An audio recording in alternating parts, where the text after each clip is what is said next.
I'll move on to compliance. So there is a little bit of talk about compliance. This is I find this a little bit strange, to be quite honest. I'm not sure why the government in one hand is looking at IR reform in one sense, but then wanting to jack up penalties in the other sense, particularly in the times that we are in at the moment. Whether this is some way of getting the bill through with the support of other parties, I'm not sure what the tactical side of this is, but essentially, they're looking at increasing small business fines for underpayments for up to 99,000 from 66.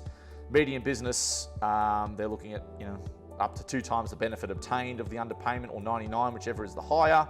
Large businesses, 3 times the benefit, or 666,000, whichever is the higher.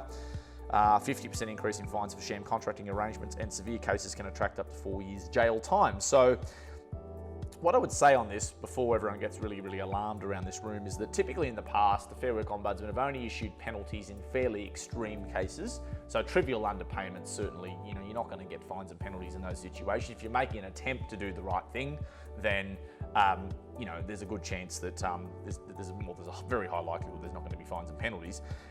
It's when you look at these cases like where there's repeat offences in particular, particularly if they're severe offences, and there's been a couple of cases. I think it was the Easy Payroll case where they ignored warnings from the Ombudsman about certain underpayments, and they facilitated underpayments for a particular client, and they ended up being fined as a result of facilitating those underpayments after they were already warned by the Fair Work Ombudsman about it, and they were fairly significant underpayments from memory. So the only thing that worries me about this compliance part is that whether the ambulance chasing lawyers that we'll see around the place will start using this jail time as a means of scaring businesses into settling underpayment claims. Whether they'll start saying to employers, well, pay this, and we think this is severe and could attract, jail time. And whilst that might be, hyperbole, whether they'll use that as a vehicle to leverage results remains to be seen. So that's what is proposed on the compliance